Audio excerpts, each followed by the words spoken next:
Hello everyone, I am Mohammad Salim and welcome to the channel right directions by Salim. इस video में हम economics का topic पढ़ेंगे जिसका नाम है प्रोडक्शन कॉस्ट एंड एफिशिएंसी। ठीक है, ये जेके एसएसबी का जो अभी पंचायत अकाउंट असिस्टेंट का एग्ज़ाम है उसके सिलेबस में है ये। ठीक है, तो बाकी और भी जो एग्ज़ाम होते हैं एसएससी वगैरह के, जेके एसएसबी के, तो पीएससी के भी, उनके लिए भी कुछ चीज़ें यहाँ से फ़ायदेमंद रहेंगी। ठीक है, तो आप चाहें ध्यान से सुने। प्रोडक्शन कास्ट एंड एफिशिएंसी, इसके में पहले कास्ट के बारे में देखते हैं। ठीक है, कास्ट फंक्शन के बारे में, कास्ट कर्व्स के बारे में। ठीक है ना, देन इकोनॉमीज ऑफ स्केल उसके बारे में पढ़ेंगे। देन इंटरनल डिसकनेक्शंस वगैरह होंगे और एक्सटर्नल डिसकनेक्शंस, ये टॉपिक पढ़ेंगे हम। ठीक है, तो इम्पॉर्टेंट वीडियो, ध्यान से सुना। तो पहला आ गया meaning of cost, COST। Cost का क्या मतलब होता है? Cost is an expenditure incurred by the producer or firm to produce the goods or service. ठीक है, गुड या सर्विस प्रोड्यूस करने के लिए जो प्रोड्यूसर फर्म को खर्च होता है, दैट इज कास्ट। ठीक है ना, तो cost is equal to F into Q bracket में लिखना है। ठीक है ना, F is equal to C is equal to C means cost is equal to F into Q. ठीक है ना,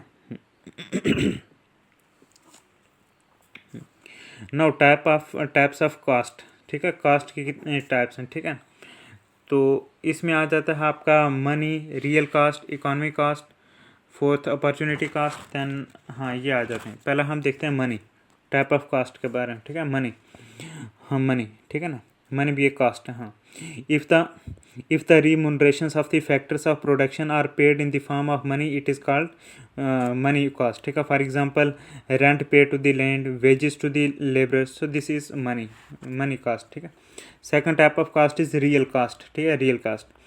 हाँ, the concept of real cost was introduced by Alfred Marshall ने ये कंसेप्ट लाया था। ठीक है, important point.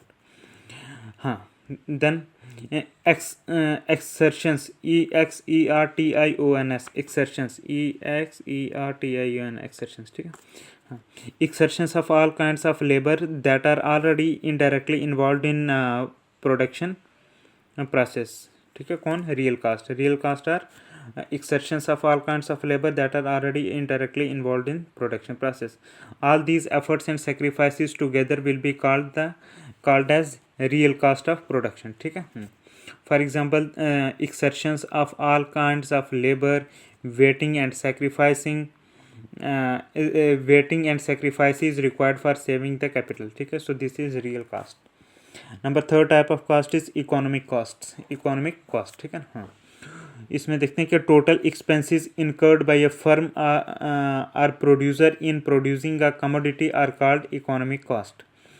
These economic cost include explicit cost, implicit cost and normal profit. ठीक है, इन इकोनॉमिक कास्ट में आता है explicit cost, implicit cost and normal profit. ठीक है, इन तीनों को अलग अलग देख लेते हैं। पहला है एक्सप्लिसिट कास्ट। ठीक है, हाँ, ये इकोनॉमिक कास्ट की टाइप्स हैं। ठीक है, पहला आ गया फर्स्ट इज एक्सप्लिसिट कास्ट। ठीक है ना, हाँ, actual payments made by a firm for purchasing or hiring resources are called explicit cost. ठीक है, हाँ, इंपॉर्टेंट पॉइंट के actual payments made by a firm for purchasing or hiring resources are called explicit cost. These costs are actual money expenses directly incurred for purchasing the resources. For example, rent to the land, wages to the laborer, expenditure on raw material, interest on borrowed money, etc. All these are explicit cost. Second is implicit cost. Second type of economic cost is implicit cost. ठीक है ना, implicit cost, these costs are imputed cost of the factors of production owned by the producer himself, which are generally left out in the calculation of expenses of the firm. For example, rent for the use of own land, interest on his own capital, etc. These are implicit cost. ठीक है, हाँ, explicit cost are recorded in the account books, but हाँ हाँ, उसकी example थी implicit cost की, rent, हाँ, rent for the use of own land, अपनी लैंड को यूज़ करने का जो रेंट है। Then interest on his own capital, अपनी कैपिटल पे इंटरेस्ट देना, दैट इज इम्प्लिसिट कास्ट। हाँ, नोट्स देखते हैं कि explicit cost are recorded in the account books but implicit cost are not recorded. ठीक है, ये पॉइंट इंपॉर्टेंट है कि जो एक्सप्लिसिट कास्ट होती हैं वो अकाउंट बुक्स में रिकॉर्ड करी जाती हैं, लेकिन इम्प्लिसिट कास्ट जो है वो रिकॉर्ड नहीं करी जाती। सेकंड पॉइंट के implicit cost are also called accounting cost. ठीक है ना, कि जो एक्सप्लिसिट कास्ट होती हैं, ठीक है, इम्प्लिसिट नहीं, सिर्फ explicit cost are also called accounting cost. ठीक है, वेरी वेरी इंपॉर्टेंट कि एक्सप्लिसिट कास्ट जो होती हैं इनको हम अकाउंटिंग कास्ट भी बोलते हैं। ठीक है ना, एक्सप्लिसिट की जगह अकाउंटिंग कास्ट भी लिख सकते हैं। तो हाँ, हमारा एक्सप्लिसिट कास्ट भी हो गया, इम्प्लिसिट कास्ट भी हो गया। अब देखते हैं नॉर्मल प्रॉफिट्स। ठीक है, नॉर्मल प्रॉफिट्स, नॉर्मल प्रॉफिट्स। ठीक है ना, हाँ, the normal profits it is the minimum amount which is required to keep an entrepreneur in the production process is known as normal profit। ठीक है, कि the minimum amount which is required to keep an entrepreneur in the production process is known as normal profit। कि वो minimum amount जो कि ज़रूरत है किसी एंटरप्रेन्योर को प्रोडक्शन प्रोसेस में रखने के लिए, तो इसको बोलते हैं नॉर्मल प्रॉफिट। ठीक है, हाँ, तो इकोनॉमिक कास्ट में हमने 3 पढ़ा, एक्सप्लिसिट, इम्प्लिसिट और नॉर्मल प्रॉफिट। ठीक है, तो हम ऐसे बोल सकते हैं कि economic cost is equal to explicit cost plus implicit cost plus normal profits. ठीक है, एग्जाम में पूछ सकते हैं, तो याद रखना है economic cost is equal to explicit cost plus implicit cost plus normal profits. ठीक है, तो हमने जो टाइप्स ऑफ कास्ट पढ़ रहे हैं, मनी पढ़ा, रियल इनकम, रियल कास्ट पढ़ा, इकोनॉमिक कास्ट पढ़ा। अब पढ़ते हैं फोर्थ इज अपॉर्चुनिटी कास्ट। ठीक है, opportunity cost, the opportunity cost of anything is next best alternative cost which is foregone। ठीक है, इंडिविजुअल पॉइंट ऑफ व्यू, ठीक है, हाँ, individual point of view, nation point of view, the resources are scarce. ठीक है, at that point to get the one commodity we have to forgo the another commodity। this is called opportunity cost। हमें एक commodity लेने के लिए दूसरी commodity छोड़नी पड़ेगी, तो इसको बोलते हैं opportunity cost. Suppose a price of land can be used for growing wheat और राइस। ठीक है, if the land is used for growing rice it is not available for growing wheat, therefore the opportunity cost for rice is the wheat crop foregone। ठीक है, इसलिए opportunity cost for rice is the wheat crop gone. ठीक है, मतलब कि हमारे पास ज़मीन है अगर, तो हाँ, वीट या राइस उगाने के लिए अगर हम लैंड को जो है चावल उगाने के लिए लगाते हैं, तो तब ये जो है वीट उगाने के लिए नहीं रहेगी। इसलिए जो अपॉर्चुनिटी कास्ट है राइस के लिए, हाँ, वो वीट क्रॉप फारगोन, जो वीट क्रॉप फारगोन करी है वो है। ठीक है ना, thus the opportunity cost for rice is the wheat crop forgone. ठीक है, this is illustrated with the help of the following diagram. एक डायग्राम दी गई है, ठीक है ना, उसमें एक एक्स एक्सिस है, वाई एक्सिस है दूसरी। ठीक है ना, एक्स एक्सिस पे रखा राइस और इस पे 3 पॉइंट रखा डी एफ और 1 पॉइंट रखा 50। ठीक है, और दूसरी तरफ वाई एक्सिस पे जिस पे वीट रखा हुआ उसमें 3 पॉइंट रखेंगे, that is E C and 40। ठीक है, एक्स एक्सिस पे 50, दूसरी पे 40। ठीक है, तो फिर इनको जो है इंटरसेक्ट भी करना होता है, सी को ए डी से। ठीक है, तो फिर बी को एफ से, तो एक जो है 40 से 50 तक एक लाइन लेनी है, 50 वाला पॉइंट एन पॉइंट आ गया। ठीक है, तो 40 वाला एम पॉइंट, तो ये ऐसे ऐसे। ठीक है, suppose the farmer using a piece of land can purchase either 50 quintals means O N. ठीक है ना, क्योंकि एक्स एक्सिस पे है, एक्स का जो सेंटर का मतलब के पॉइंट है वो ओ है, और 50 वाली जगह एन है, तो इसको ओ एन बोलेंगे। ठीक है, suppose the farmer using a piece of land can produce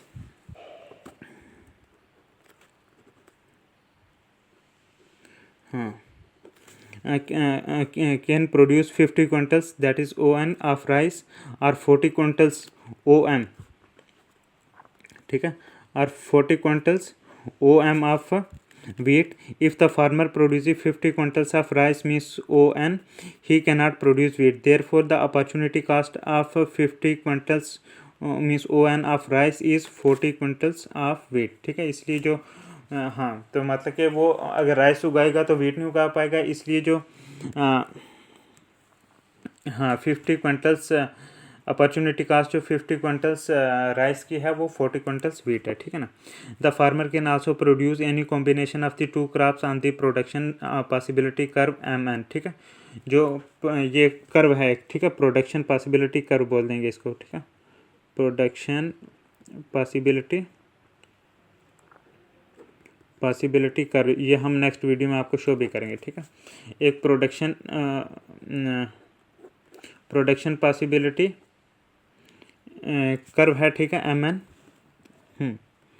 क्या इस पे कॉम्बिनेशन ऑफ टू क्रॉप्स जो हैं इस पे जो हैं वो प्रोड्यूस कर सकते हैं फार्मर, ठीक है ना। Let us assume that the farmer is operating eight point A, मान लो पॉइंट ए पे फार्मर जो है काम कर रहा है on the production possibility curve, ठीक है ना, वेयर ही प्रोड्यूसेस OD, ठीक है, वेयर ही प्रोड्यूसेस OD, ठीक है।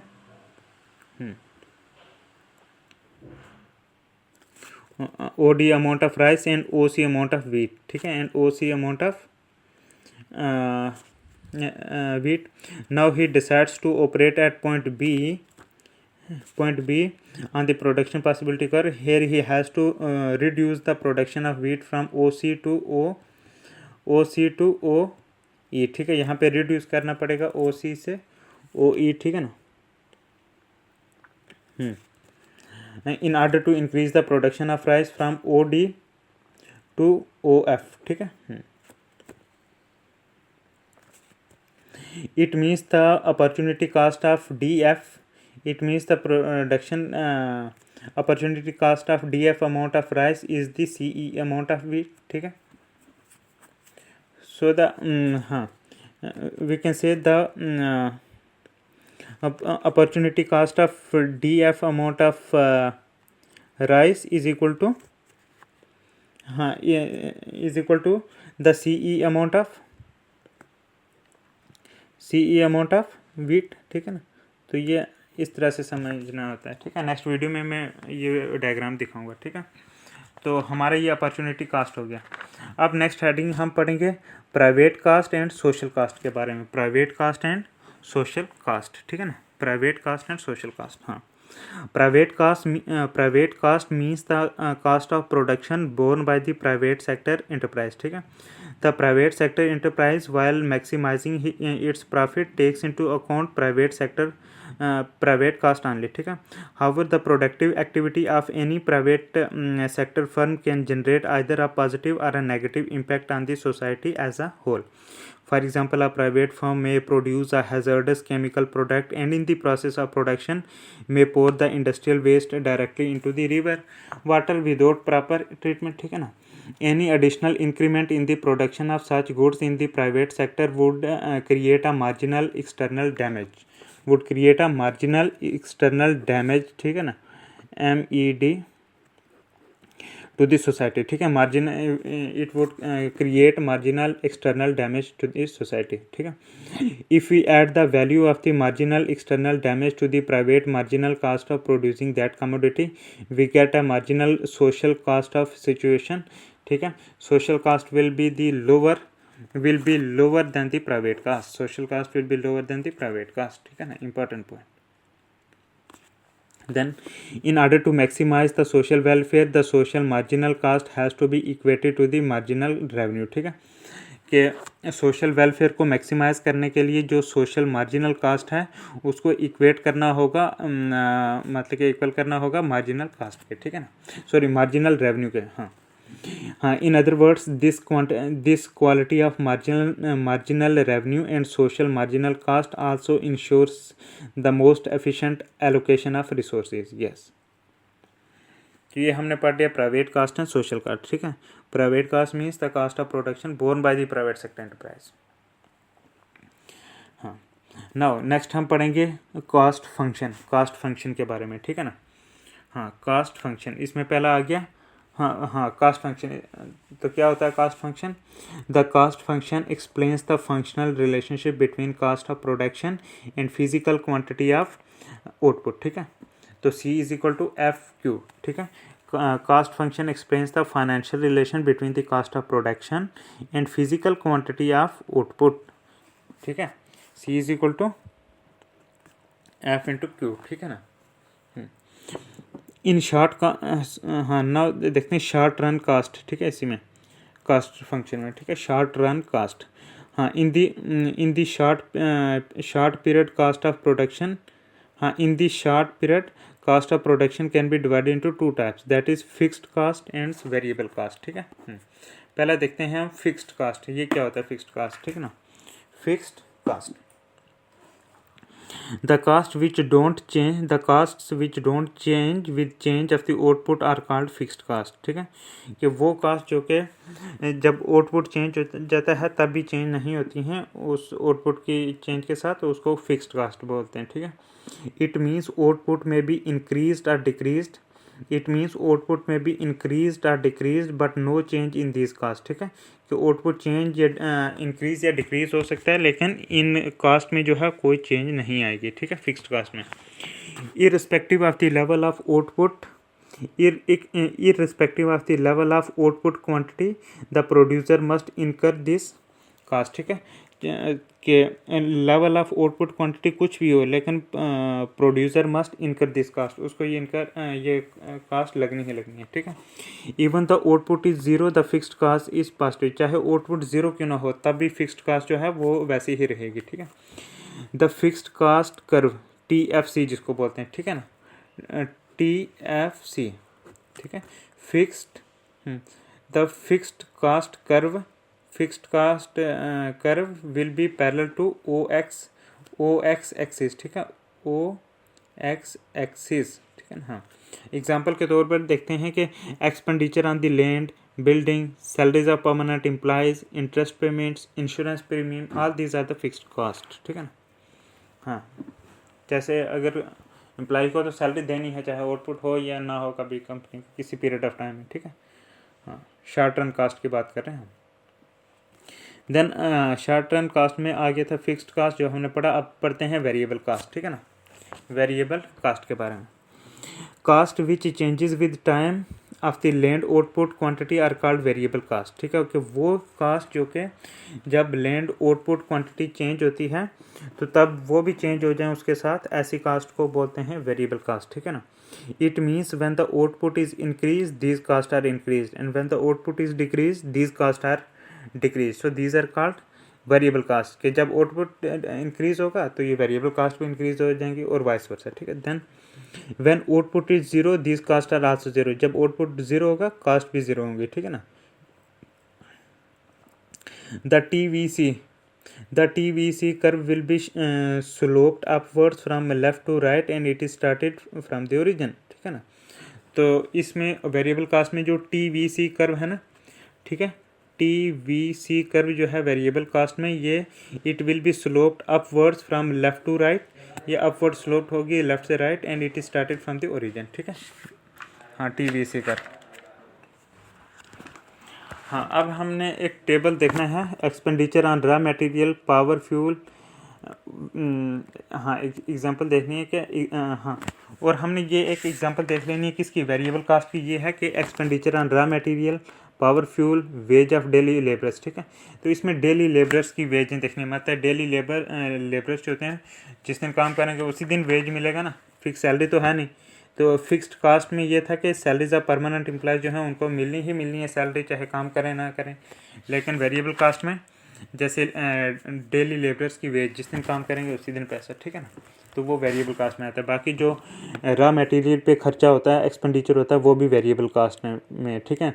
जो पावर, फ्यूल पर जो एक्सपेंडिचर होता है वो भी रॉ मटेरियल ये, ठीक है ना। अब हमने एक टेबल में देख लेते हैं differences between fixed cost and variable cost, ठीक है। फिक्स्ड कास्ट और वेरिएबल कास्ट में डिफरेंसेस देख लेते हैं, इंपॉर्टेंट है ये, ठीक है ना। First point, fixed cost do not vary with quantity of output, yes, whereas variable cost vary with quantity of output, ठीक है। Point number second, fixed cost are related with fixed factors whereas variable cost are related with variable factors, ठीक है। Point number तीन, fixed cost do not become zero, they remain same even when production is topped, ठीक है। हाँ, where as variable cost में क्या होता है कि the variable cost can become zero when production is stopped, ठीक है ना। हाँ, कि फिक्स्ड कास्ट में जो है वो ज़ीरो नहीं होंगी चाहे प्रोडक्शन रुक भी जाए, ठीक है। लेकिन वेरिएबल कास्ट में जो है ये ज़ीरो हो जाएंगी अगर प्रोडक्शन स्टॉप होती है, ठीक है। Point number 4 is fixed cost में कि a firm can continue in case of fixed cost a firm can continue production if cost are not recovered even fixed cost, ठीक है ना। तो तभी जो है वो कंटिन्यू रहेगी, ठीक है ना। Whereas in case of variable cost the production should at least recover the variable cost, ठीक है। हाँ, तो ये हमने डिफरेंसेस पढ़ लिया। अब हम पढ़ेंगे टोटल कास्ट, ठीक है। टोटल कास्ट क्या होता है, ठीक है ना। When the fixed costs are added with variable cost, then the total cost can be obtained. When the output increases, total cost.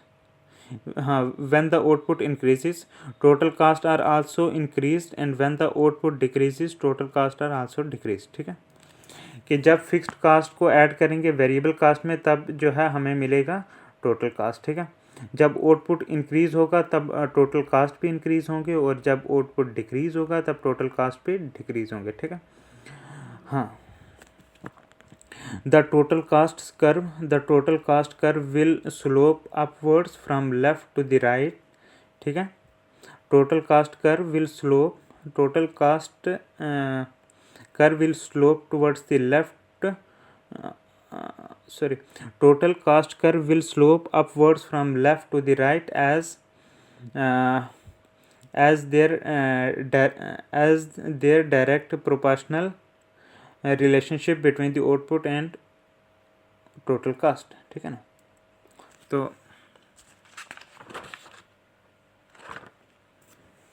हाँ, तो मतलब कि जैसे एक्स एक्सिस पे आउटपुट रखेंगे, वाई एक्सिस पे रखेंगे कास्ट, ठीक है ना। तो ये मतलब कि it will increase upwards from left to right, ठीक है। Fixed cost then variable cost then total cost, ये इंक्रीज होती है। फिक्स्ड कास्ट फिक्स ही रहेगी, वेरिएबल कास्ट और टोटल कास्ट जो है वो ऊपर ऊपर की तरफ जाएंगे। हम नेक्स्ट वीडियो में ये आपको बताएंगे, ठीक है। तो आगे जो है तो नेक्स्ट एक वीडियो बनाएंगे, उसमें हम ये दोनों डायग्राम भी बनाएंगे, बताएंगे। और जो कास्ट कर्व्स वाला आगे कंसेप्ट आता है ना, उसमें न्यूमेरिकल डेटा बहुत है, इसलिए हम आपको दिखा के उसमें डिस्कस करेंगे, ठीक है। तो हाँ, तो उसके बाद फिर हम ये इकॉनमीज ऑफ स्केल की ऐसी वीडियो बनाएंगे। So thank you very much. दूसरी वीडियो का इंतज़ार करो।